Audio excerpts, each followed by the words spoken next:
안녕하세요. 7월 11일 날 국가직 형법 시험이 있었거든요. 그래서 그 해설 한번 해보겠습니다. 근데 뭐 전체적으로 보면 문제가 요새는 이제 형법이 조금 어려워지는 추세거든요. 그러니까 뭐 모든 과목이 다 그래요. 뭐 경찰직도 그렇고 다 어려워지는데 요번 시험은 그렇게 어렵진 않았습니다. 무난한 게 그렇죠. 제가 볼 땐 좀 너무 불성실하지 않았나 출제위원들이 좀 어렵게 내도 되는데. 자, 그럼 한번 풀어보겠습니다. 1번. 책임 능력이 먼저 나왔죠. 책임 능력에 대한 설명 옳지 않은 거. 1번 같으면 형사 미성년자죠. 형사 미성년자는 형사처벌 대상은 안 되죠. 책임이 없으니까. 근데 보호처분 대상은 될 수 있습니다. 요거고. 그 다음 2번 정신적 장애가 있는데 우리가 책임 능력을 따질 때 가장 중요한 건 뭐예요? 행위 당시입니다. 그래서 범행 당시에 정상적인 능력이 있었으면 능력자로 봐야 되죠. 그래서 장애를 볼 수 없다. 맞습니다. 3번 심신장애 유무 판단은 뭐예요? 법률적 판단이에요. 법률적 판단. 이게 이제 중요한 내용이죠. 왜냐하면 법률적 판단이니까 누가 결정하겠다? 법관이 결정하겠다 이거죠. 사실 근데 이게 우리나라만 이렇게 판단하지 외국은 이렇게 판단 안 합니다. 이거 좀 사실 우리나라 판례도 좀 바꿔야 돼요. 근데 그래서 법원은 여러 가지 사정을 종합해서 독자적으로 판단할 수 있다. 맞죠. 그 다음에 농화자. 농화자는 어떻게 됩니까? 농화자는 그냥 감경 대상입니다. 그래서 행위 당시 변별하거나 이에 따라 행위 통제할 능력이 있는 경우에는 감경하지 않는다. 아닙니다. 농화자는 그런 요건이 안 들어가요. 그렇죠? 그래서 그냥 감경 대상이 됩니다. 그래서 4번이 틀렸죠. 네, 뭐 무난한 문제고. 그다음 2번 실행의 착수죠. 그렇죠? 실행의 착수. 우리가 이제 예비와 미수를 구별하기 위해서 실행의 착수가 있어야 되는데 첫 번째 주거취입제 실행의 착수는 뭐예요? 구속 요건의 일부를 실현하는 행위까지 요구하는 것은 아니고 범죄 구속 요건 실현에 이르는 현실적 위험성을 포함하는 행위를 개시하는 것을 족하다. 이게 무슨 뜻이냐면 우리가 이제 그 실행의 착수 시기를 언제 하느냐 이게 되게 판례를 무조건 외우는 분들이 있는데 실행의 착수 시기라는 게 뭐예요? 이게 뭐냐면 구속 요건에 들어가는 행위를 하는 겁니다. 일단 구속 요건에 들어가는 행위 요구할 때가 원래 실행의 착수입니다. 그렇죠? 그래서 강간죄 같으면 어떻게 돼요? 강간은 조문이 폭행에서 간음이니까 폭행이 있어야 됩니다. 강도도 그렇고 원래 이렇게 따지는 거죠. 이렇게 구속 요건에 해당할 때. 근데 이렇게 하면 너무 늦어지는 경우들이 나타나요. 어떤 거냐면 살인죄 같은 거 보세요. 사람을 살해할 때 그럼 어떻게? 사람을 도끼로 찍으면 도끼날이 이 정도 들어와야 돼요. 그렇죠? 이게 실행의 착수라고요. 그러면 정당 방해하기 힘들죠. 다 죽어요. 그렇죠? 그러니까 그런 거는 좀 땡겨야 돼요. 그래서 법익에 대한 직접적 위험이 있으면 그걸 실행의 착수 인정해 줍니다. 주거 침입죄 같은 경우도 그렇죠. 그래서 주거에 침입하려고 뭐 손잡이 잡았다 이렇게 직접적 위험이 있으면 이것도 실행의 착수로 볼 수 있다 없다? 있다 이렇게 되는 거죠. 그리고 그 다음에 부동산의 이중매매죠. 자, 부동산의 이중매매는 그 배임죄가 되는데 지금은 사실은 부동산 이중매매 빼고는 배임죄를 인정한 예가 거의 없습니다. 그래서 판례가 바뀌어서. 근데 이중매매인데 이때 그 실행의 착수시기 언제면 계약금 받고 중도금을 수령해야 됩니다. 그럼 중도금을 수령한 바 없다. 그러면 실행의 착수를 볼 수 없다. 맞죠? 이렇게 돼 있고. 그 다음에 3번. 자, 주간의 주거에 침입하여 야간의 절도죄를 범했어요. 그렇죠? 그러면 야간 주거 침입절도의 실행에 착수한 것을 보는 것이 주거에 침입할 때 실행에 착수한 것이 타당하다. 틀렸죠. 우리가 야간 주거 침입절도, 야간 주거 침입절도 같으면 어떻게 해요? 주거 침입 싫어하는데 이거는 뭐예요? 주간에 주거에 침입해서 야간에 절도를 했기 때문에 이건 야간 주거 침입절도가 아닙니다. 그래서 이건 3번이 틀린 거죠. 그렇죠? 이렇게 되고. 그다음에 4번. 소매치기가 절도하기 위해서 호주머니 겉을 더듬었다. 그럼 이거 뭐 너무 유명한 판례죠. 실행에 착수 있다고 봐야 되죠. 그래서 결국 답은 몇 번이에요? 3번입니다.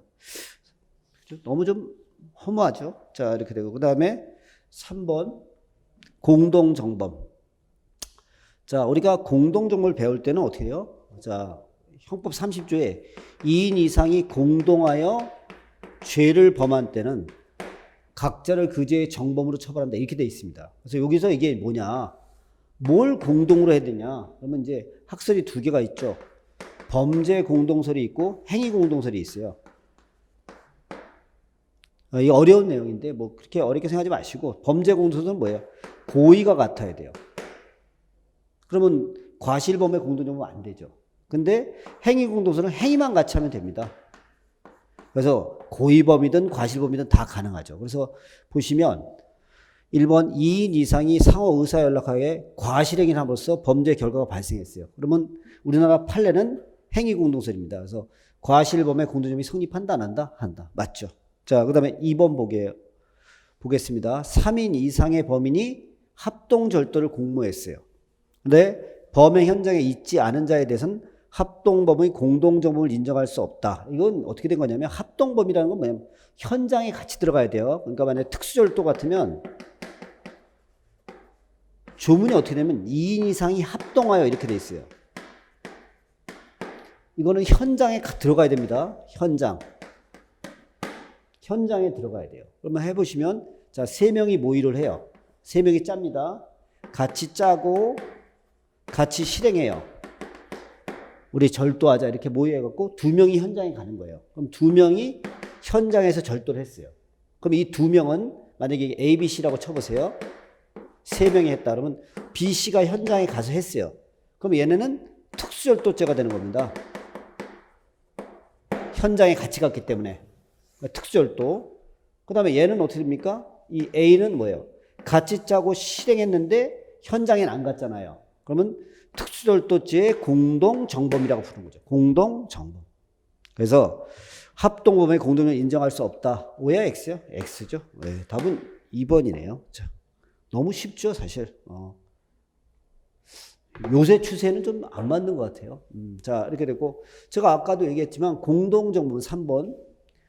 우리는 행위만 같이 하면 됩니다. 고의가 같을 필요 없어요. 그래서 보시면 결과적 가중범의 공동정범입니다. 그러면 행위를 공동으로 할 의사가 있으면 성립하고 그 결과를 공동으로 할 의사까지는 필요 없다. 맞죠? 뭐만 같이 하면 돼? 행위만. 그 다음에 자 우리가 이제 같이 두 범인이 짰어요. 그래서 원래는 일부 실행 전부 책임지는데 이 한 명이 실행의 착수 이전에 이탈하면 책임 안 집니다. 언제? 실행의 착수 이전에. 근데 어떤 사람이 있냐면 예외가 주도적으로 한 사람이에요. 주도적으로. 그럼 주도적으로 한 사람은 자기 이탈하는 것 갖고는 안 되고요. 이 영향력을 제거해야 돼요. 사실 이런 문제 너무 많이 풀어봐갖고 사실 그죠? 그래서 주도적으로 참여해 다른 공모자의 실행에 영향을 미친 때는 거기죠. 여기가 키워드는 요거예요. 주도적으로 참여했고 그다음에 영향력을 제거하지 않으면 이탈했다고 볼 수 없다. 맞죠? 그래서 결국 답은 몇 번이에요? 2번이죠. 2번. 이렇게. 자, 그 다음에 손괴입니다. 타인의 재물을 부수는 게 손괴입니다. 그러면 여기서 가장 중요한 건 뭐냐면 재건축 사업으로 철거 예정이고 입주자들이 모두 이사하여 아무도 거주하지 않은 채 비어있는 아파트예요. 이게 이제 중요하죠. 이 아파트가 이제 재건축 사업하면 이게 이제 충돌이 있어요. 뭐 재건축 사업 하자 그런 사람이 있고 반대하는 사람이 있고 다 자기 재산권이죠. 근데 이렇게 할 때 이제 반대하는 사람이 있으면 그 사람들이 어떻게 괴롭히냐면 이 아파트 비워놓고 다 이사를 가잖아요. 이사하면 어떻게 요 사람만 남겨두는 거예요. 그리고 다른 건물들을 다 부셔버려요. 요 집만 남겼다고요. 그럼 이 사람 막 출근할 때 이게 땅을 파놓으니까 이렇게 기어 내려갖고 갔다가 퇴근할 때 일로 들어와야 돼요. 막 쥐들 뛰어다니고 철거 현장이니까. 그럼 이거 이제 이 사람은 소송을 붙어 있거든요. 그러면 이게 소송을 하면 오래 걸려요. 우리나라 법원이 오래 걸리다 보니까 건설회사는 이제 이렇게 되면 적자가 많이 나요. 그러니까 일부러 부셔버리는 거지 그냥. 부셔버리고 손해배상으로 해결하게 하는 거예요. 그래서 요거 부셨다. 요것도 소송의 대상이 돼 있으니까 재물 손괴죄에 재물에 포함된다 안 된다? 됩니다.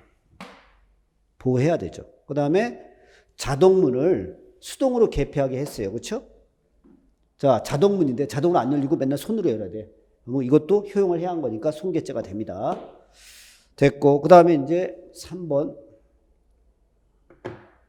홍보를 위해 1층 로비에 설치된 홍보용 배너와 거치대를 훼손 없이 그 장소에서 제거하여 컨테이너로 된 창고로 옮겨 놓아 사용할 수 없게 했어요. 여러분 손괴죄는 부셔버리는 것도 손괴죄지만 일시 사용 못하게 하는 것도 손괴죄가 됩니다. 쉽게 얘기해서 자 내가 무슨 형법 서브노트를 잘 만들었어요. 잘 만들었는데 내 친구가 나를 싫어해요. 아, 저 새끼가 시험 붙으면 안 되는데 그래서 공부 못하게 하려고 그 서브 노트를 여기다 숨겨놨습니다. 그래서 내가 책을 못 봐. 그럼 무슨 죄가 되나요? 그 사람 손괴죄입니다. 근데 그 사람이 쓰려고 가져간 뭐예요? 절도죄고. 그래서 여기서 보면 배너나 거치대를 훼손은 안 했지만 컨테이너 창고로 갖다 놨기 때문에 사용을 못하게 한 거죠. 그럼 이것도 손괴죄가 된다? 된다. 이렇게 되고. 그 다음에 해고 노동자들이 복직을 요구하는 집회를 개최하던 중 레커 스프레이를 이용하여 회사 건물에 낙서했어요. 되게 빨간색이죠? 흰 건물에 빨간색으로 막 욕 써나 봐요. 물러가라 이 개새끼 뭐 이렇게 써있으면 바로 그냥 충격 크죠. 그러니까 이건 손괴에 해당하는데 결한 30개 투척했어요. 건물이 부셔지나요? 결한 30개 던지면? 물찍 뿌리면 끝나잖아요. 그래서 요거는 손괴죄라고 할 수 없죠. 답은 몇 번이 틀렸어요? 4번. 무난하죠. 너무 무난해서. 자, 그 다음에 의료행위에 대한 과실 여부. 자, 의사가 있고, 의사가 자신의 환자에 대해서 다른 의사를 지휘 감독하는 지위에 있어요. 뭐 어떤 게 있을까요? 종합병원에 보면 이제 뭐 과장이 있고, 종합병원 과장이 있고, 여기 내과 담당의가 있어요. 그러면 이 사람이 치료하지 얘가 이거 감독하지 않습니다. 그렇죠? 각자 분야 다르니까. 그래서 의료 영역이 다른 의사에게 전적으로 위임된 경우라면 이 사람이 이걸 감독할 주의 의무 없습니다. 그렇죠? 이 사람이 치료 잘못하다가 사고 나면 얘가 책임질 필요 없죠. 그래서 주의 의무가 있다 없다? 없어요. 이렇게 돼 있고. 그 다음에 내과 의사가 신경과 전문의와 협의했어요. 야, 지금 내가 무슨 수술하려는데 그 사람 뭐 신경계통에 문제 없지? 그러니까 그쪽에서 괜찮아. 그런 약 써도 돼. 이렇게 얘기해 준 거예요. 그거 믿고 했습니다. 그렇죠? 과실 인정돼? 안 돼? 안 됩니다. 그렇죠? 이거 이제 여러분들 배운 신뢰 원칙이죠. 저쪽 의사하고 나하고 대등하니까 그 사람 말을 믿어도 된다, 안 된다? 된다. 자, 그래서 2번도 틀렸고, 그 다음에 3번. 자, 우리가 과실을 따지자 어떻게 해요?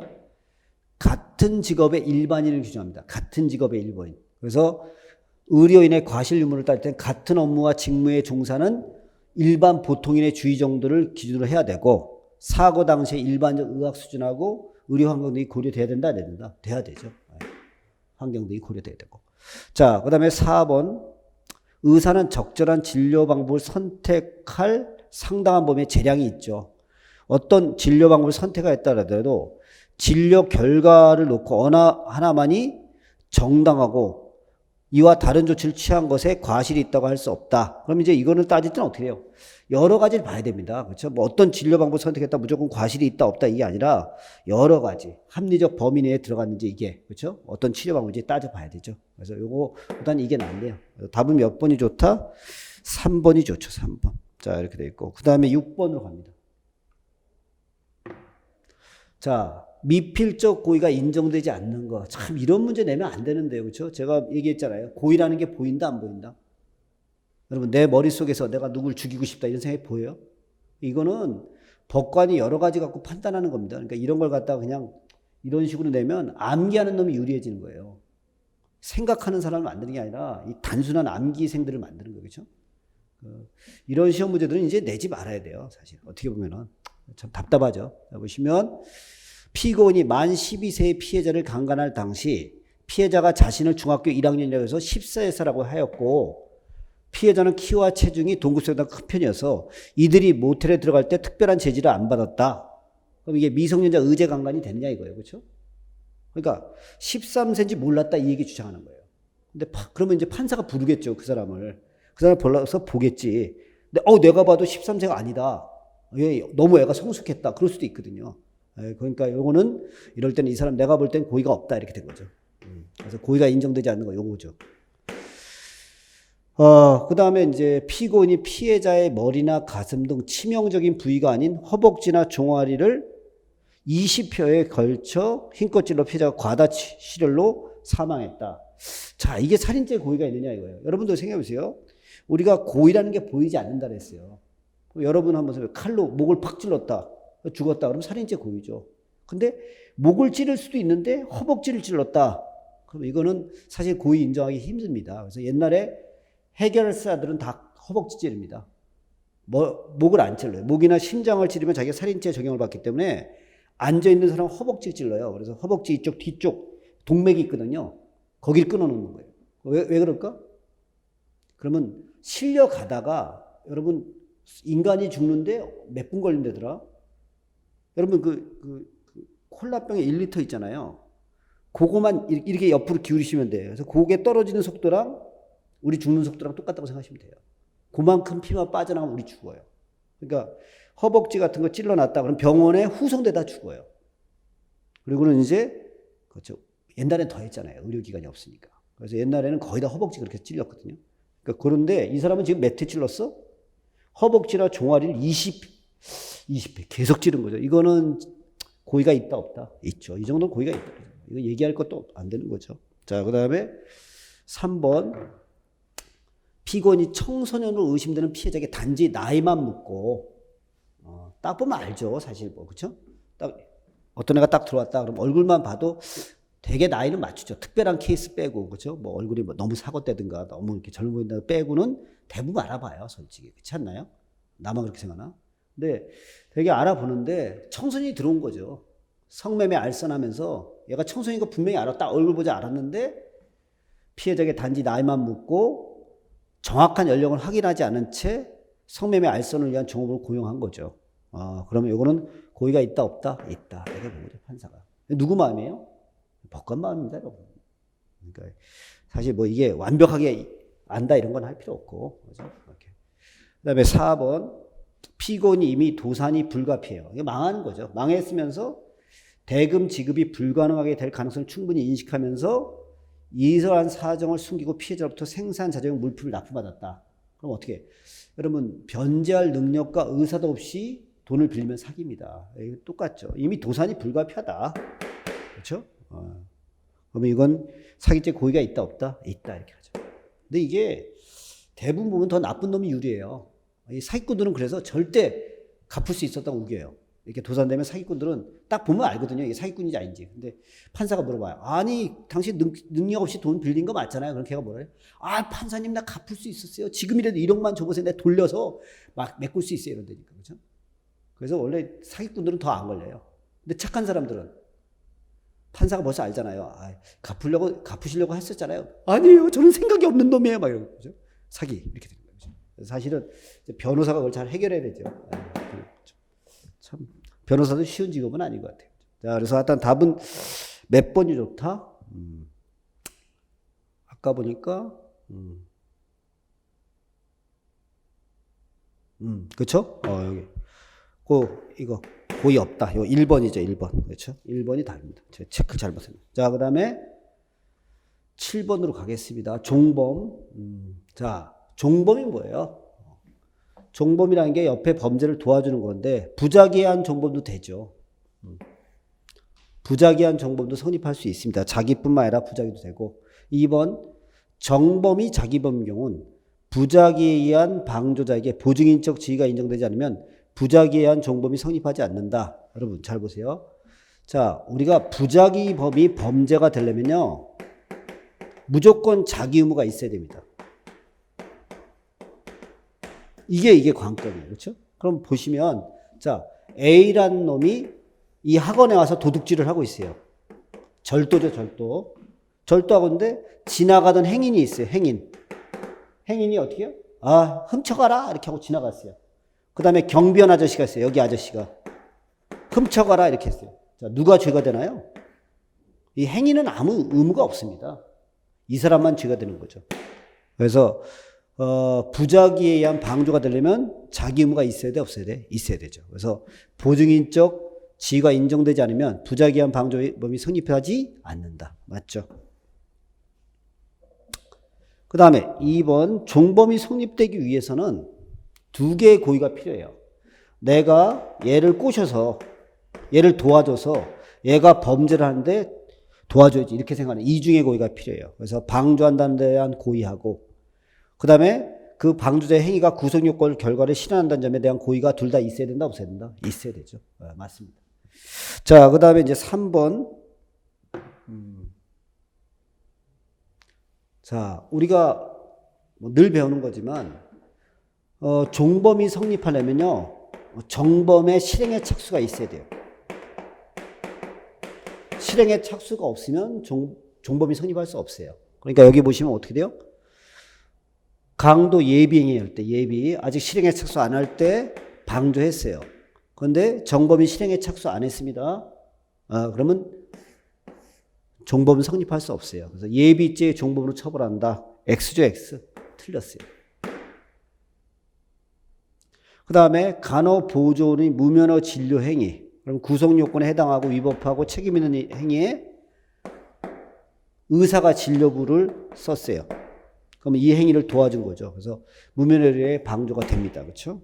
그래서 의사 자신은 무면허 의료행위가 안 되지만 무면허 의료행위를 도와주면 방조에 해당할 수 있습니다. 그렇죠? 그래서 결국 답이 될 수는 몇 번이 좋다? 3번.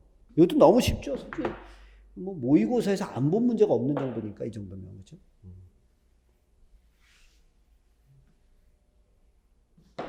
제가 볼 땐 100점짜리가 수특할 것 같아요. 그렇죠?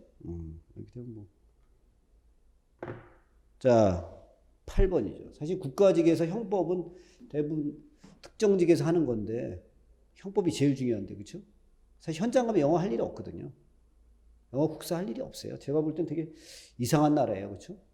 변호사시 뽑는데도 로스쿨에 토익으로 뽑잖아요. 이거 미친놈들 아니에요? 그거 뭐하러 하는지 모르겠어요. 그죠? 원래 그 헌법에 보면요. 자기한 직업에 필요 없는 과목을 시험 보게 하면 직업 선택의 자유 침해입니다. 그죠? 근데 우리나라에 있는 모든 과목들은 제가 생각해 볼 때는 이게 진짜 시험에 필요한가? 그죠?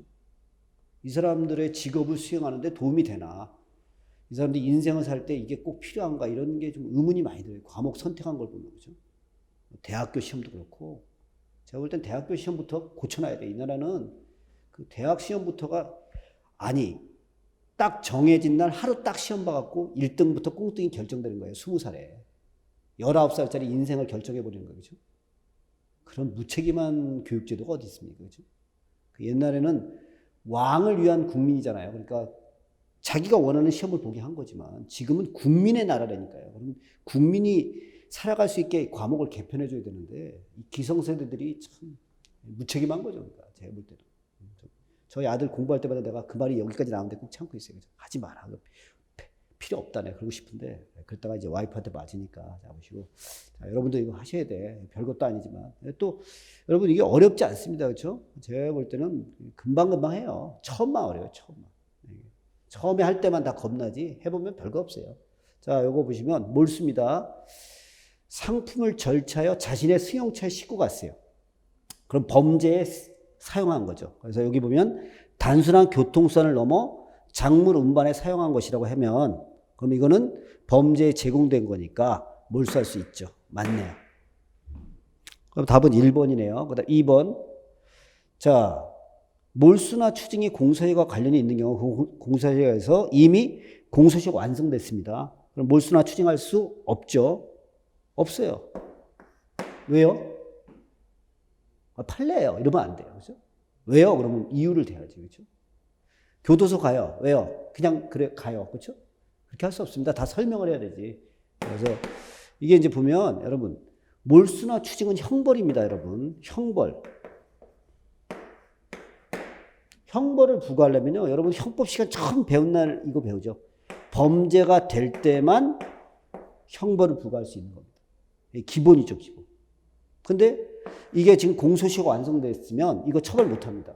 당연히 이것도 처벌 못하지. 뭐 외울 것도 아니에요. 자, 이거. 그다음에 3번. 자, 우리가 몰수할 때는 어떻게 됩니까? 범인 것만 몰수할 수 있어요.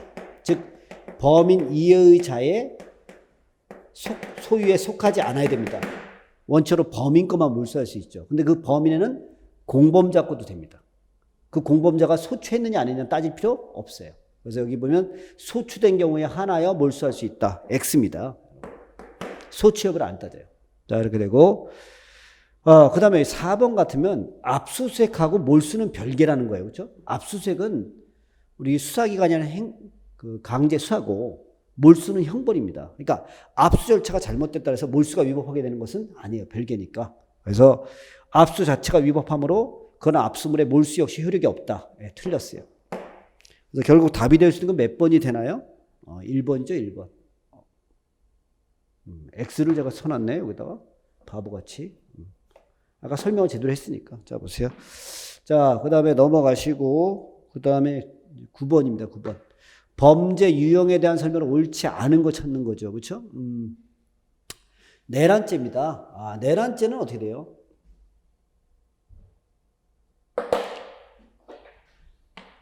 국토를 참별하거나 국헌을 문란할 목적으로 폭동한 자 이렇게 돼 있어요. 그래서 폭동한 때 기수입니다. 그렇죠? 그리고 이게 완성되면 위법 상태가 유지되는 상태범이죠. 상태범. 맞죠? 이렇게 돼 있고. 그 다음 2번. 범죄단체 조직죄. 범죄를 목적으로 단체를 조직했어요. 그러면 이제 어떻게 해요? 그때 즉시 성립하죠. 즉시 성립하고 계속범이 아닙니다. 즉시범이죠. 범죄단체 조직죄는 이렇게 돼 있고. 그 다음에 3번. 직무유기죄. 자, 직무유기죄는 뭐예요? 공무원이 정당한 사유 없이 직무를 유기하거나, 그렇죠? 직무 수행을 거부하는 거예요. 그런데 하라는데 계속 거부해요. 그럼 계속범입니다. 그래서 그 위법한 부작위 상태가 계속되는 한 가벌적 위법 상태가 계속 존재한다고 할 것이고 즉시범이라고 할 수 없다. 맞죠? 계속범으로 봅니다. 그렇죠? 자, 그 다음에 군형법의 군무이탈죄입니다. 무단이탈죄. 이건 어떻게 되어 있어요? 조문이? 이런 게 여러분 즉시범인지 상태범인지 계속범인지는 원칙으로 뭐 갖고 구별하는 거예요? 법조문 갖고 구별하시는 겁니다, 여러분. 이거 무조건 외우는 게 아니라 이게 뭐냐면 군형법 79조의 무단이탈죄는 뭐냐면 그 정당한 이유 없이 근무지를 일시 이탈했을 때 이렇게 돼 있어요. 언제 기수예요? 일시 이탈했을 때. 그렇죠? 그래서 이건 계속범이 아니라 즉시범입니다. 이게 이제 뭐 판례를 외우지 마시고 조문을 한번 보시면 생각하셔야 돼요. 이 조문을 자꾸 보는 연습을 하셔야 나중에도 새로운 문제가 나올 때 맞출 수 있습니다. 그렇죠? 그러니까 답만 이렇게 외워버릇하면은 제가 볼 땐 요번 이 시험은 좀 이렇게 나왔지만 다른 시험들은 요새 그렇게 안 내거든요. 또 그렇게 돼야 돼요. 좀 더 난이도가 좀 있어야 되는 형법이 너무 쉽게 내니까. 그렇죠? 자, 그래서 답은 어떻게 됩니까? 4번이 되는 거죠. 4번. 자, 그 다음에 10번. 자, 쟁의행위죠. 쟁의행위. 이게 이제 파업입니다. 파업. 그럼 파업이 형법상 죄가 되려면 문제가 되는 게 뭐예요? 일단 구성 요건이 문제가 됩니다. 그러면 파업하면 무조건 업무방해죄다? 아닙니다. 갑자기 했을 때. 갑자기 예고 안 하고 했을 때는 이때는 위력에 의한 업무방해죄가 되고 미리 알려주고 했다. 그럼 당연히 여러분 근로자는 자기의 권리예요. 여러분. 그렇죠? 내가 일한 만큼 달라. 그럼 뭐 자본주의 시대에서는 당연한 거죠. 그렇죠? 당연한 거예요. 그러니까 이게 그 업무방해죄가 되지는 않습니다. 근데 만약에 갑자기 했다는 업무방해죄 구성요건에 들어가요. 근데 위법성이 조각될 수 있습니다. 위법성이 조각되면 요건이 있어요. 일단 목적이 정당해야 돼요. 목적이 정당해야 돼요. 그래서 근로조건 개선을 위해서만 할 수 있습니다. 그래서 이렇게 됐고 그 다음에 그 절차를 거쳐야 돼요. 절차. 그래서 투표 절차를 거쳐야 됩니다. 즉 이걸 어려운 말로 민주적 정당성이 확보돼야 돼요. 자, 그 다음에 세 번째, 방법이 지나치면 안 됩니다. 그래서 폭력적이거나 배타적 정거는 안 돼요. 하지만 병전적 정거는 가능할 수 있습니다. 이런 요건들을 갖춰야 되죠. 그러면 여기 보시면 첫 번째, 목적의 일부가 정당하지 않습니다. 그러면 어떻게? 주된 목적 갖고 판단해야죠. 뭐라고? 주된 목적. 그 다음에 기업 구조조정. 자, 기업 구조조정입니다. 여러분, 제가 아까도 뭐예요? 근로조건 개선을 위해서만 된다 그랬어요. 근로조건 개선을 위해. 그래서 구조조정 반대 이런 건 아닙니다. 기업 구조조정은 누가 하는 거예요? 이건 기업가가 할 수 있는 권리잖아요. 여러분, 기업가는 다 나쁜 놈이에요? 그죠? 요새 뭐 보니까 뭐 프롤레타리아 혁명을 일으켜서 사업가를 죽이자 뭐 이런 댓글을 쓴 놈도 있더라고요. 내가 미친놈이라고 그랬어요. 그죠? 여러분, 기업가가 나쁜 놈도 아니죠. 그죠? 그리고 프롤레타리아의 원래 의미가 뭐예요? 원래 의미가. 자기 근력밖에 없는 노동자를 그 프롤레타리아라고 부르는 거예요. 근력. 나머지 생산성이 하나도 없는 거. 몸 팔아서 먹고 사는 사람만 프롤레타리아예요, 원래는. 그럼 여러분들이 뭐 주식 투자했다, 5천 원어치. 이미 프롤레타리아 아닙니다, 여러분. 이게 이제 옛날하고 좀 변질된 건데, 그래서 하여튼 기업가는 돈을 투자했으니까 사실 뭐 구조조정 같은 건 얘가 할 수 있어야 되죠. 그래서 보시면 기업 구조조정 같은 건 근로자들이 따질 수가 없어요. 그리고 이건 필연적으로 근로조건 변경을 수반하나요, 안 하나요? 수반하죠. 아니 기업 구조조정이 뭐예요? 정리해고하는 거잖아요. 그럼 근로자의 그 권리에 바로 영향을 미치죠. 하지만 이런 거는 목적의 정당성을 인정할 수 있다 없다? 없어요. 그렇죠? 그럼 이걸 어떻게 해결해야 돼요? 여러분 기업가가 생각해보세요. 기업가가 근로자가 일을 안 해요. 그럼 잘라야 되죠, 여러분. 그리고 근로자도 이 기업가가 나한테 돈을 안 줘요, 마땅하게. 그럼 그만둬야 돼요, 그렇죠? 그럼 어떻게 돼요? 이걸 국가가 메꿔줘야 되죠, 국가가. 얘를 나쁜 놈이라고 하라고 얘를 나쁜 놈이라 할 게 아니라 이게 싸우고 있고 국가가 그걸 조정해 주는 거, 그렇죠? 국가가 그래서 그 보험 같은 거 실시해서 고용보험 같은 거 잘해야 되죠. 지금 뭐 고용보험이 거의 앵꼬라며 올해 끝날 거의 모자르다 그러던데 걱정이네요, 그렇죠? 참 어려워요, 이 코로나가. 그렇죠? 자, 그래서 목적의 정당성 인정할 수 없죠. 자, 그 다음에 이제 3번으로 갑니다. 그래서 여기 보시면 이게 중요해요. 자, 조합원의 민족 의사결정이 실적으로 확보됐다. 이게 무슨 뜻이냐면 사람들이 다 찬성을 해요. 근데 문제는 투표를 안 거쳤어요. 그럼 안 받아줍니다, 판례가. 투표 꼭 거쳐라. 투표 안 거치면 안 됩니다. 그래서 이거 투표를 안 거친 경우에도 쟁의의 정당성 상실되지 않는다. 틀렸습니다. 자, 이렇게 되고 그 다음에 병존적 점거예요. 제가 아까 보였어요. 직장을 점거할 때 사용자를 완전히 쫓아내지 않고 병존적인 점거는 가능합니다. 그래서 이미 정당성의 한계를 벗어난 것이다. X죠, X. 답은 몇 번이에요? 1번. 이 정도. 자, 그 다음에 11번. 강제추행죄.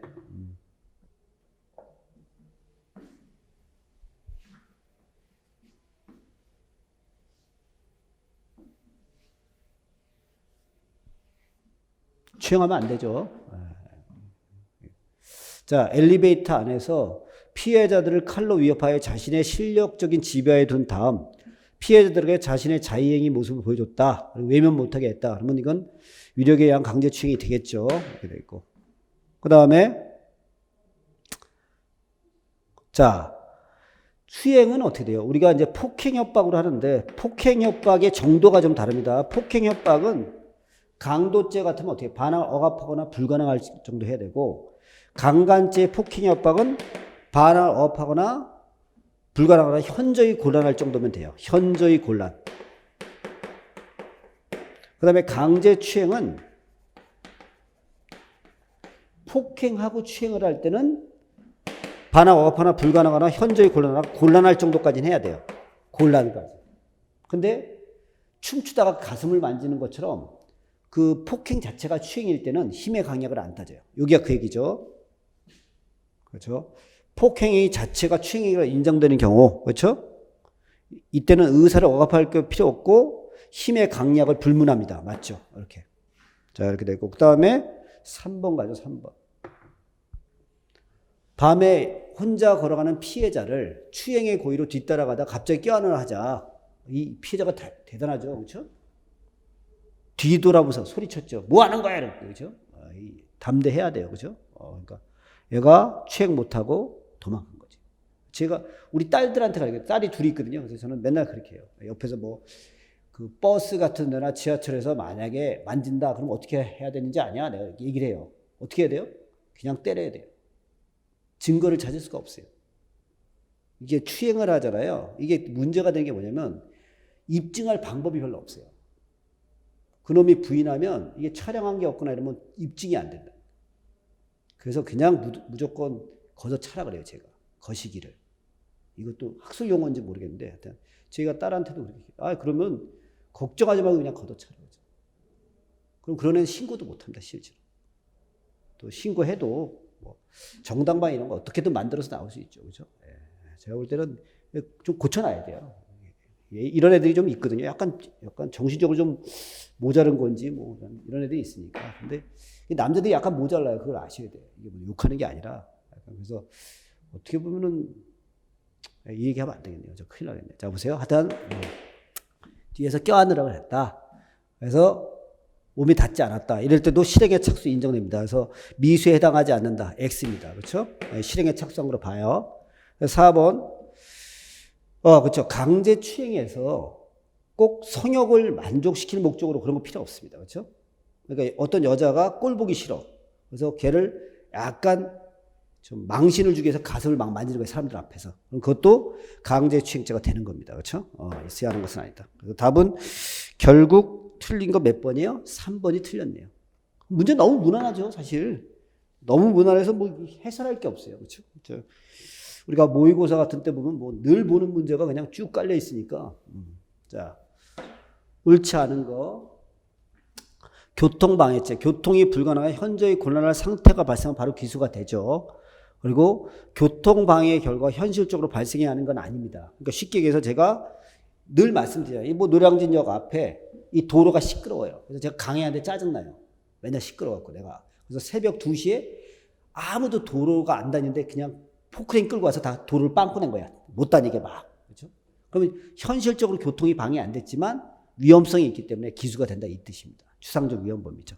자, 이렇게 되고 그다음에 2번 목장 소유자가 그 운영을 위해 목장 용지대 임도를 개설했어요. 임시도로를 개설하면서 차량의 출입을 통제하면서 인근 주민들의 일부 통행을 부수로 묵인했다. 이 육로로 안 봅니다. 여러분 여기 일반 교통방해죄 육로는 일반 공중에 왕래에 이용되는 도로가 돼요. 일반 공중에 왕래에 이용되는 도로. 그러니까 자기가 사용하면서 임시 딴 사람 허용했다. 이 정도 갖고는 안 됩니다. 그렇죠? X. 답은 2번이네. 그 다음에 3번. 그렇죠. 그 다음에 리무진 공항에서 이런 거죠. 벤 차량 세워놓고 호객행위 한 거예요. 그러니까 딴 차들이 이 차선을 이렇게 비켜간 거예요. 이렇게. 도로 그 공항 혼잡한데 이렇게 된 거예요. 그럼 이게 교통방해죄가 되냐? 근데 판례가 뭐예요? 이쪽 옆으로 지나가는데 별 지장이 없더라 이거예요. 보니까. 그래서 이 정도 갖고는 교통방해죄에 해당하지 않는다. 맞습니다. 그 다음에 4번. 업무상 과실로 교량을 손괴하여 자동차의 교통을 방해하고 그 결과 승객이 탑승한 자동차를 교량에서 추락시켰어요. 그렇죠? 그럼 어떻게 됩니까? 교통을 방해했고, 그럼 과실이니까 업무상 과실 교통방해죄하고 업무상 과실 자동차 추락죄. 그리고 행위는 한 번이에요, 두 번? 한 번. 그러니까 상상, 경한. 맞죠? 결국 답은 몇 번이에요? 2번. 그렇죠? 2번. 2번이 답입니다. 해당한다. X. 그렇죠? 이거 아까 설명 드렸고, 그 다음에 13번. 재산범죄. 재산범죄. 이건 좀 나름대로 그래도 문제를 만들려고 노력은 했는데 글씨가 갑자기 작아지네요. 이게 화면이 문제가 많아서 길어져서. 자, 들어갈 수 없는 죄명을 고르는 거예요. 피해자를 살해한 방에서 사망한 피해자 곁에 4시간 30분 있다가, 자, 이게 이제 점유이탈물 횡령죄냐 절도죄냐 이게 논쟁이 있죠. 근데 판례는 뭐로 봐요? 절도죄.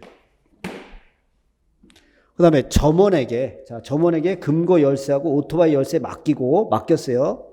금고 안에 돈을 배달될 가스 대금을 지급하라고 지시했어요. 그리고 외출했는데 점원이 금고 안에 현금을 꺼내서 도주한 거예요. 그럼 이럴 때는 위탁관계에 의한 보관을 인정해 줍니다. 그래서 횡령죄로 인정했죠. 판례는 뭐를 끌고 갔다? 횡령죄. 그 다음에 다른 사람이 PC방에 두고 간 핸드폰. 그럼 누구의 점유를 인정하냐면 PC방 주인의 점유 인정합니다. 그렇죠? 따라서 제3자가 이걸 가져가면 무슨 죄가 된다? 절도죄가 되죠. 절도죄. 그 다음에 계주가, 자, 여러분 계주가 계금을 징수했는데 안 줘요. 그럼 무슨 죄로 갑니까? 배임죄. 그 다음에 자기 명의의 은행 계좌에 착오로 송금된 돈, 그렇죠? 착오로 잘못 보낸 거예요. 그걸 갖다 다른 계좌로 이체하여 임의적 사용했다는 무슨 죄가 된다? 횡령죄가 되죠. 이 판례가 위탁관계에 의한 보관이 없어도 횡령죄 인정하는 사례입니다. 여기. 결국 한번 지문을 볼까요? 그럼 절도죄도 있고 횡령죄도 있고 배임죄도 있죠. 답은 3번이네요. 점이 털면 횡령죄는 없네요. 자, 넘어가겠습니다. 14번.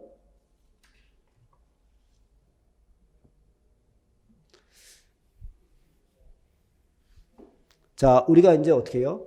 유기죄가 나왔네요. 유기죄가 뭐? 노유, 질병, 기타 사정으로 부조를 요하는 부조, 도움을 요하는 사람을 보호할 법률상, 계약상 의무 있는 사람이 유기하는 거예요. 그렇죠? 노유, 질병, 부조를 요하는 자. 여기서 이제 가장 문제가 되는 게 뭐냐면 부부 사이에는 보호 의무가 있습니다. 그래서 와이프를 뭐 방치했다 그러면 유기죄가 되는 거예요. 문제가 되는 건 뭐냐면 사실혼 관계에 있는 거예요. 사실혼 관계. 그럼 사실혼은 제가 뭐라 그랬어요? 여러분, 혼인을 했는데 딴딴딴딴 그리고 결혼했어요. 그리고 혼인의 실제 생활 다 해. 그렇죠? 뭐 가족 행사도 하고 뭐 경조사도 같이 다니고 그래요. 근데 혼인 신고만 안 된 거예요. 요거만 안 된 거예요. 요게 사실혼입니다. 근데 이건 사실혼은 법률혼이 아니죠. 그래서 상속은 못 받아요. 그래서 요게 유기죄의 보호 의무가 있느냐 이게 이제 문제가 된 거예요. 민법으로는 이게 상속 못 받습니다. 근데 형법에서는 사실혼 배우자도 보호할 의무가 있다 이거예요. 그래서 이 판례가 중요한 겁니다. 근데 여러분 단순한 동거나 섹스 몇 번 했다. 그렇죠? 이거 갖고 사실혼이 아닙니다, 여러분. 요걸 잘 보셔야 돼. 그럼 선생님 사실혼하고 동거를 어떻게 구별합니까? 애매하죠, 사실. 그래서 이게 대부분 판례들이 보면 뭐 이제 같이 경조사를 같이 다니느냐, 그러니까 부부의 실질로 따져봐요. 그래서 산 기간, 그래서 대부분 뭐 2년 동안 살았다 그러면 거의 사실혼 인정되고, 근데 뭐 6개월이다 잘 몰라요 그런 거는 판사 가봐야 돼요. 근데 요 정도는 그냥 시험 문제에서 이렇게 되니까 그래서 사실혼 관계 있는 사람들 사이에서도 유기죄가 성립하기 위해서는 혼인의 의사 있고 혼인의 실체가 존재해야 됩니다. 맞죠? 그 다음에 수혈이 최선의 치료 방법이라는 의사의 권유에도 불구하고 어머니가 종교적 신념을 이유로 사망의 위험이 예견되는 딸에 대한 수혈을 거부하면서 딸을 사망해 하는 거죠. 이게 여와의 증인 사건입니다. 종교는 이 정도 돼야 되죠. 그렇죠? 종교다워요. 그렇죠? 근데 그 여와의 증인이 어떻게 됐습니까? 이제 이분들은 뭐 수혈을 거부한다 그러더라고요. 그래서 어떻게 딸이 이제 수술을 받는데 수혈을 거부한 거예요. 죽었어요. 그러니까 판사가 뭐라는 거야? 죽일 생각까지는 있었겠냐, 엄마가. 이렇게 본 거죠. 엄마가 진짜 죽일 생각이면 살인죄인데 판사 생각으로는 이게 종교상의 신념 때문에 그런 거니까 죽일 생각은 없고 그냥 방치한 거 아니냐. 그래서 유기치사죄 인정했습니다. 이게 유기치사죄. 처벌된 거죠. 이게 해결책이에요? 이거는 진짜 잘못된 겁니다. 이거 국가가 제가 볼 때는 이 준비를 더 해야 돼요. 그렇죠? 외국 같은 데는 이걸 어떻게 하냐면 독일 같은 데는 이거 무조건 법원에 가서 영장을 받습니다. 그래서 법원에 가서 허가장을 받아서 수혈을 시켜요. 수혈을 시켜서 딸은 살리고 어머니의 종교상 신념은 지켜줍니다. 여러분 종교의 자유가 있어요. 헌법에는. 우리나라는 보면 뭐 자기하고 종교가 다르면 다 사입이라 그러는데 제가 볼 땐 뭐 종교 다 비슷해요. 그렇죠? 약간 뻥이잖아요. 다 종교라는 게. 제가 볼 땐 뭐 그렇게 뭐 살아있으면서 죽을 것까지 걱정하고 살잖아요. 그렇죠? 인간들이 되게 웃기잖아요. 뭐 살아있는데 뭐 죽을 것까지 걱정이겠죠? 살아있는 것도 못하는데. 그래서 하여튼 이거는 제가 볼 때는 유기치사 이거는 좀 헌법 시각으로는 이거 문제가 있어요. 형법으로 하면 그래도 그럴듯한데 헌법 시각은 좀 문제가 있습니다. 자, 이 정도. 그 다음에 3번. 그쵸.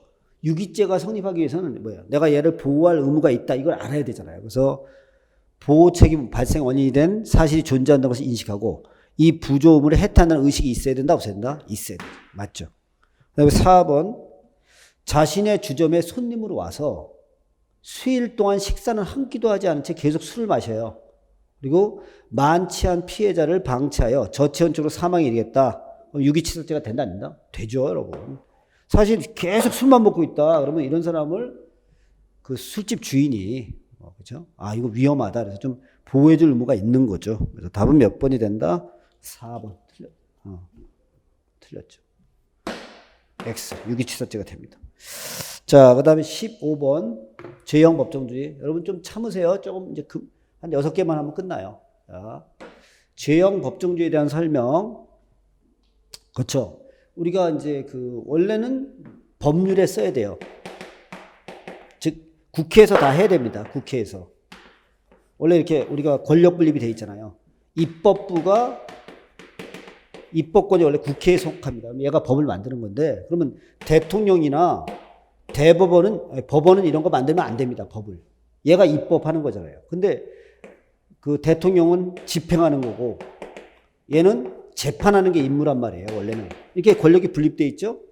근데 어떻게 해야 되냐면, 이 국회에서 법을 다 못 만들 때 행정부나 사법부로 법을 만들라고 위임을 해줄 수 있어요. 근데 이럴 때는 다 위임의 범위가 포괄적으로 위임하면 안 됩니다. 구체적인 범위를 정해야 돼요. 특히 형벌 같은 거 더하죠. 형벌은 사람을 교도소로 보내고 이러기 때문에 명확해야 됩니다. 그래서 예측할 수 있을 정도로 어떤 행위가 처벌 대상인지를 알 정도로 구체적으로 정하고 형벌의 종류 및 상한의 폭을 명확히 규정하는 것을 전제로 한다 안 한다? 하죠. 맞습니다. 뭐 행정법에 보시면 잘 할 거니까. 그 다음에 2번 법 규범의 문헌은 어느 정도의 가치 개념을 포함할 수밖에 없지만 가급적 일반적 규범적 개념을 사용하지 않는 것이 바람직하다는 의미에서 명확성 원칙. 원래 여러분 뭐가 금지되고 요구되는지 명확히 써야 돼 안 써야 돼? 써야 되죠. 명확하게. 이게 형법의 명확성 원칙입니다. 근데 어떻게 명확하게 써야 돼요? 국회에서 모든 사람이 다 알 정도로 명확히 쓰면 제일 좋죠. 그렇게 쓸 수 있어요? 사람을 살해하면 살인죄다. 사람이 3살은 사람인가요? 4살은 사람인가요?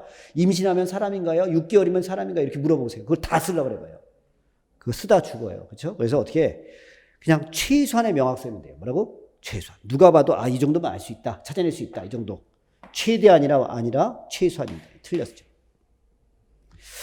자, 그 다음에 3번. 법관의 보충적인 해석을 필요로 하더라도, 그렇죠? 통상의 해석 방법에 의해서 당해 처벌법규의 보호법익과 금지된 행위, 처벌의 종류를 알 수 있으면 명확성 위반이 아닙니다. 맞죠? 그 다음에 시행령이죠. 이게 아까 얘기했던 명령이에요. 원래 시행령은 대통령령 얘기하는 거, 시행규칙 그러면 행정각부형을 시행규칙이라고 하죠. 그렇죠? 이렇게 보면 부령들. 자, 그래서 위임입법 범위를 벗어났어요. 그래서 처벌 대상 확정하는 거, 이거 재형법규 위반입니다. 맞죠? 이렇게.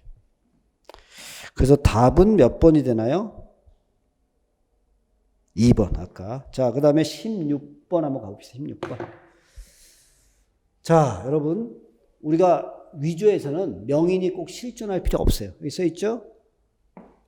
이미 사망했더라도 문서위조죄는 성립합니다. 됐고, 그 다음에 자, 제가 그때도 늘 말씀드리지만 권한을 초월했어요. 그러면 제가 어떻게 그랬어요? 권한을 없는 거다 이렇게 보시면 된다 했어요. 권한을 초월해요. 사무소 위조죄가 되는 거죠. 그 다음에 3번.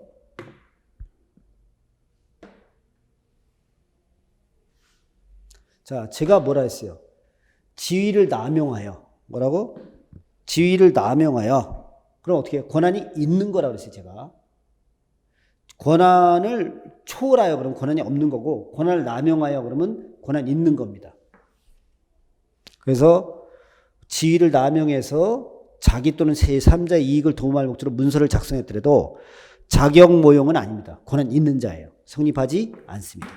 뭐로 끌고 가야 돼? 배임죄 이런 거로 처리해야 되지 문서 위조는 못 갑니다. 자격 모형으로. 그 다음에 자, 공정증서 정본. 이 정본은 원본이 아니라고 제가 늘 말씀드리죠. 그래서 원본 행사죄에 해당한다. X. 얘가 틀렸네요. 답은 몇 번이에요? 4번. 17번. 승낙. 자, 여러분 승낙은 개인적 법익만 되는 겁니다. 무고죄는 국가적 법익이에요. 그래서 피무고자의 승낙을 받아 고소장을 제출했더라도 무고죄로 처벌할 수 있습니다. 없다 그러면 틀렸죠. 이게 국가적 법익이니까. 그 다음에 우리가 이제 범죄가 되는지 안 되는지는 언제를 기준해? 행위시입니다. 행위시. 그래서 사후에 어떻게 되는 건 안 돼요. 여기도 똑같죠. 사문서 위조죄가 이미 성립했어요. 그 다음에 나중에 승인을 받았어요. 그래도 이미 성립한 문제에 아무런 영향이 없다. 맞습니다. 형법은 언제를 기준한다? 행위시. 언제나 행위시예요. 그걸 기준으로 하시면 됩니다. 자, 그 다음에 우리가 승낙을 하면 원래 개인적 법익에는 승낙이 됩니다. 근데 이 승낙의 대상에서 조심해야 될 게 생명, 신체예요. 생명은 승낙의 대상이 안 되죠. 요거는 원칙으로. 그 다음에 이제 신체는 어떻게 됩니까? 자, 여러분들이 수술하려고 그래요. 의사가 뭐래요? 당신 맹장이 터졌으니까 수술 좀 해야 되겠습니다. 배 좀 찢어야 되겠습니다. 배를 찢어요. 근데 여러분이 승낙해서 그러면 위법성 조각되죠. 근데 돈을 못 갚아요. 여러분이. 그랬더니 채권자가 오더니 야, 너 돈 못 갚으니까 네 팔 하나 잘라갈게. 그랬더니 여러분이 오케이. 그래서 팔 잘랐다. 그건 처벌해야 되죠. 그래서 사회상규를 따져봐야 돼요. 그래서 이건 지금 뭐 한 거예요? 보험금을 편취할 목적이잖아. 이런 건 사회상규 위반입니다. 그래서 위법성이 조각되지 않는다. 맞습니다. 그 다음에 진단상 과오가 없었으면 당연히 설명받았을 내용을 설명받지 못한 피해자로부터 승낙을 받았어요. 그러니까 설명은 위반인 거죠. 그래서 이거는 수술의 위법성이 조각될 수 없어요. 맞아요. 처벌해야 됩니다. 그래서 결국 답이 될 수 있는 몇 번이야? 1번이죠. 1번. 자, 이렇게 됐고. 18번. 대법원 판례가 인정하고 있지 않은 것만을 모두 고르면, 그렇죠? 이거는 좀 문제가 좀 괜찮은 것 같아요. 근데 우리는 예비죄 중지 인정하지 않습니다. 그 다음에 결과적 가중법이 공동정문 되죠. 행위공동설이니까. 그 다음에 부작위범 사이에서도 공동정문이 됩니다. 사후방조. 여러분, 그 기수 이후에 그 방조는 불가능합니다. 계속범 빼고는. 그렇죠? 안 돼요. 그 다음에 편면적 방조는 됩니다. 예비죄 공동정문도 됩니다. 결국 인정하지 않는 건 뭐예요? 가하라. 그렇죠? 가하라가 그러네요. 답은 1번이 좋겠네요. 그렇죠? 19번.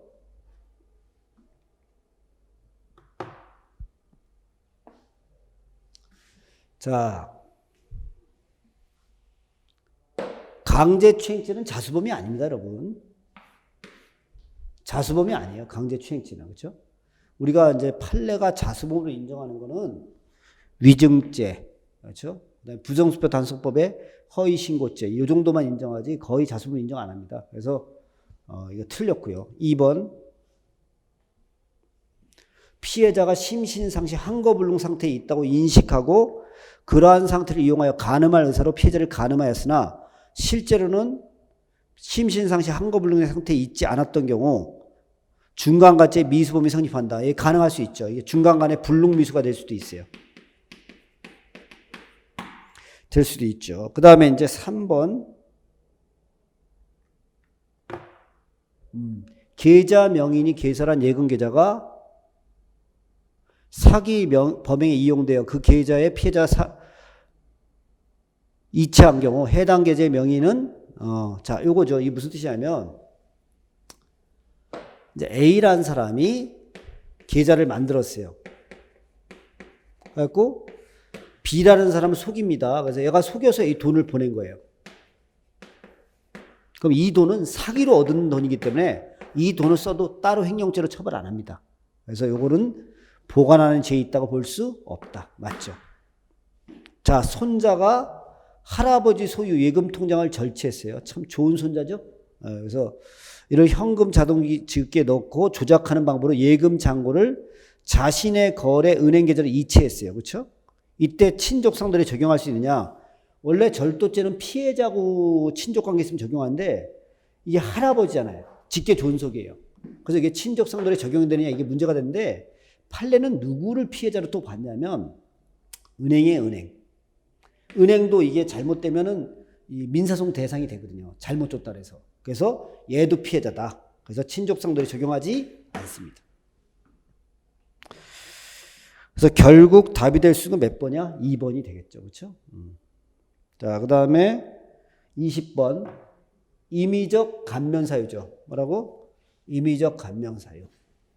형을 임의적으로 감경 또는 면제할 수 있는 경우만을 모두 고르면, 이런 거는 오히려 판례만 외운 분들은 좀 틀릴 수 있죠. 이런 게 오히려 나아요. 그렇죠? 보시면 과잉 자구행입니다. 우리가 과잉방이나 이런 것들은 전부 다 임의적 감면 사유죠. 임의적 감면. 맞죠? 그래서 이게 맞아요. 그 다음에 실행의 수단의 착오로 인해서 결과 발생이 불가능하지만 위험성이 있는 거. 이게 불능미수입니다. 불능미수도 임의적 감면이에요. 그 다음에 직계혈족이 재물을 훔쳤다. 그럼 이건 형면제입니다. 형면제. 그러니까 틀렸네. 그 다음에 피해자 의사에 반해서 처벌할 수 없는 범죄. 이게 뭐예요? 반의사 불벌죄. 그래서 자복한 경우입니다. 이거 자복하면 임의적 감면 사유지. 임의적 감면. 그 다음에 범인이 자의로 실행에 착수한 행위를 중지하거나 결과 발생을 방지하면 뭐예요? 중지미수에 해당합니다. 이건 필요적 감면이에요. 그럼 임의적 감면할 수 있는 건 세 개죠. 가, 나, 그 다음에 라, 까나라. 그렇죠? 답은 몇 번이죠? 3번이죠. 그 정도. 지금 다 봤습니다. 근데 이 형법 이번에 사실 지난번에 다른 직종 시험들은 좀 어려워졌거든요. 뭐 경감부, 경찰, 7급 뭐. 근데 요번 거는 조금 쉬웠던 것 같아요, 사실. 그래서 뭐 누구나 무난히 공부하신 분들은 좋은 점수 받았을 것 같습니다. 그렇죠? 그리고 앞으로 수험을 준비하는 분들은 제가 꼭 말씀드린 게 뭐냐면 문제가 어려워지거나 쉽거나 그 어려운 걸 맞추려고 하지 마시고 안 틀리는 게 중요해요. 그래서 그러니까 누구나 틀려야 될 문제를 맞추려고 하지 마시고 다 맞는 문제를 틀리면 무조건 불합격입니다. 그래서 기출문제를 푸실 때도 꼭 이렇게 좀 문제가 어려워진다 이런 평이 돌아요. 학원가에. 그러면 꼭 시험 직전에 막 양을 늘리거든요. 그렇게 되면은 오히려 쉬운 문제를 틀려요. 기억이 희미해서. 절대 그런 문제 안 나오니까 제가 꼭 권해드리고 싶은 문제는 기출문제를 정확히 푸는 거예요. 정확히. 그리고 자기 자신 이유를 자꾸 대보셔야 돼요. 왜 이게 이랬고 이랬고. 아까처럼 뭐 판례. 그럼 판례는 왜 그랬나 이런 걸 자꾸 생각하셔야 이 기본서를 몇 번 보는 것보다 훨씬 빨리 깨달을 수 있습니다. 그렇죠? 그리고 꼭 그렇게 보시고 그다음에 이제 기본서 한 번 정도 꼭 읽어 두시고. 왜냐하면 그래야 불이탈을 막을 수 있습니다. 그러면 형법은 100점 맞을 수 있어요. 그래서 여러분들 앞으로 꼭 열심히 하셔갖고 좋은 결과 보기 바랍니다. 수고하셨습니다.